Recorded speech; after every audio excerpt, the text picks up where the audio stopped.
Baik. Saya jawab dulu tentang ini Pak Mama ya. Ini sunnahnya Nabi Pak. Sunnahnya Nabi.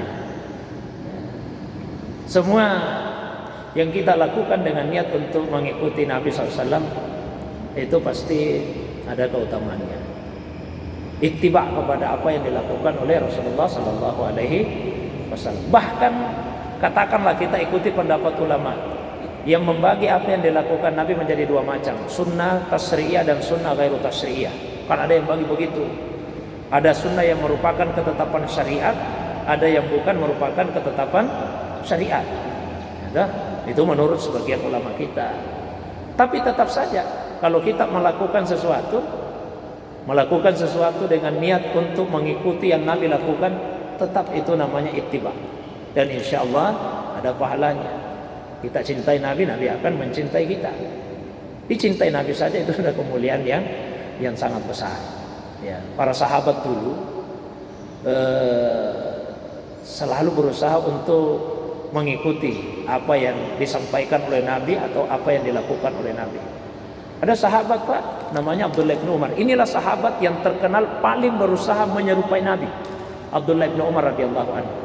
Kalau beliau mengadakan perjalanan, selalu singgah di suatu tempat, berteduh di bawah satu pohon. Selalu singgah, berteduh di bawah satu pohon. Ini Abdullah bin Umar. Hanya beliau ditanya, kenapa mesti selalu singgah di tempat ini?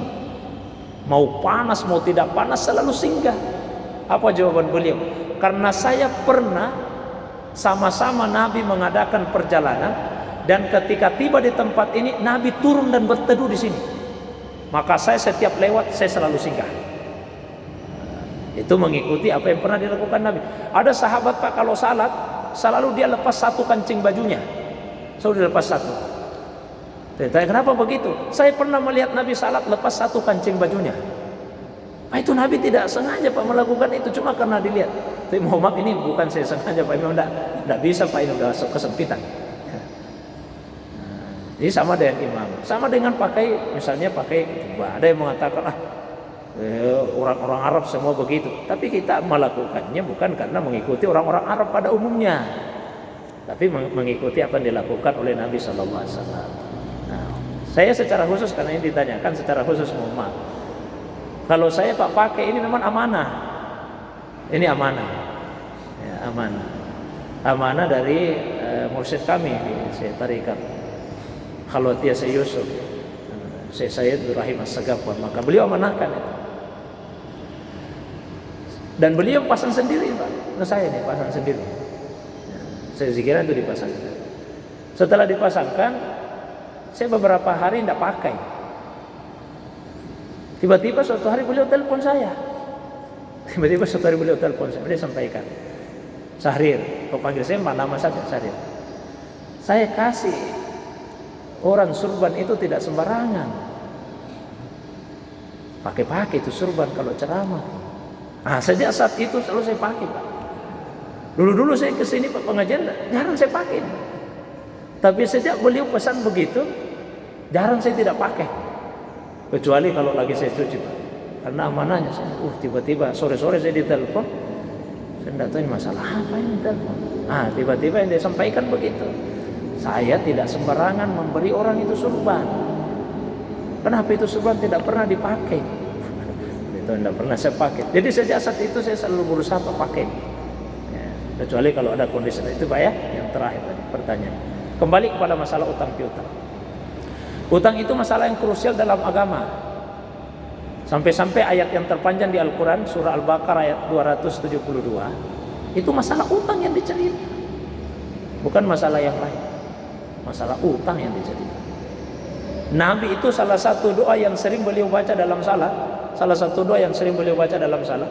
Sebelum salam, Allahumma inni a'udzubika minal ma'sam wal maghrab. Ya Allah, saya berlindung kepadamu dari utang, dari dosa dan utang. Aisyah sampai heran, tanya ke Nabi, kenapa sering sekali dibaca doa itu ya Rasulullah?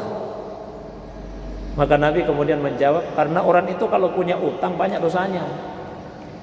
Dua dosa paling tidak, dosa dusta dan dosa tidak menepati janji. Sehingga Nabi sering membaca doa itu sebelum salam. Dan masuk kepada kasus yang ditanyakan. Kalau kita yang memberikan piutang kepada orang lain, memberikan pinjaman kepada orang lain, orangnya meninggal, ikhlaskanlah, ikhlaskan. Niatkan itu sebagai sedekah. Kita dapat pahala, Pak. Bagaimana dengan orang yang meninggal? Kalau tidak ada niatnya untuk melunasi, tetap saja dia akan mempertanggungjawabkan. Jadi jangan kita berharap kepada orang lain, diikhlaskan di itu hutangku, jadi saya akan lepas. Tidak, Pak. Orang yang mengikhlaskan dia dapat pahala. Kita ini tetap saja akan mempertanggungjawabkan di hari kemudian.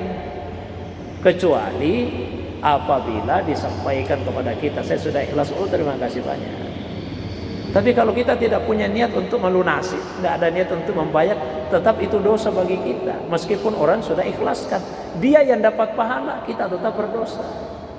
Karena tidak ada niat kita untuk membayarnya.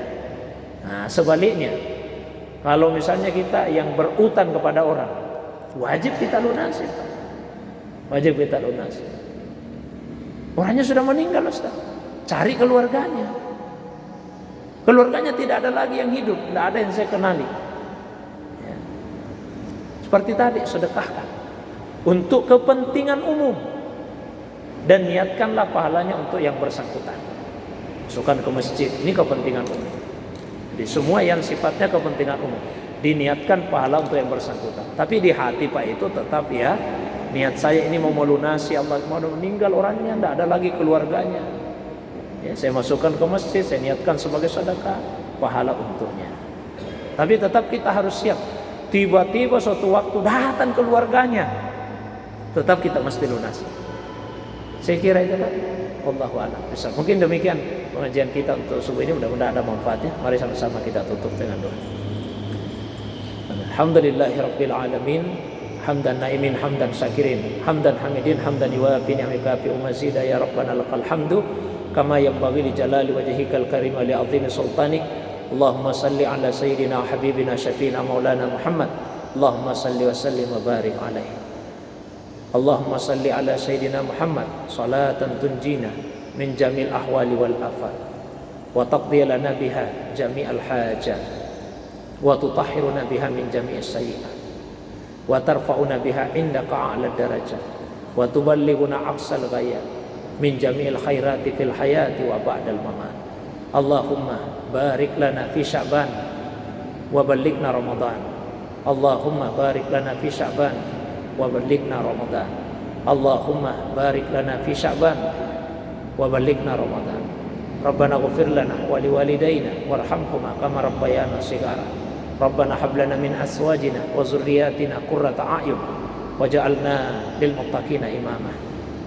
Allahumma ighfir lana wa li masyayikhina wa li masyayikhi masyayikhina ila Rasulillah sallallahu alaihi wasallam, khususan ila syekhina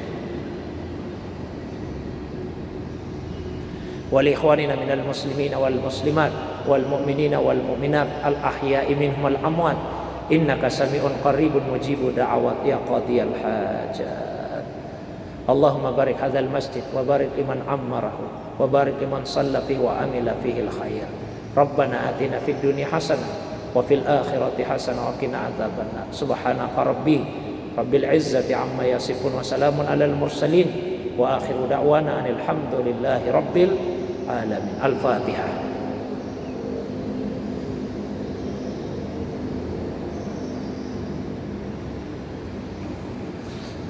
Demikian, subhanakallah bihamdih, sallallahu ilaha illa anta astaghfiruka wa atubu ilaik. Assalamualaikum warahmatullahi wabarakatuh.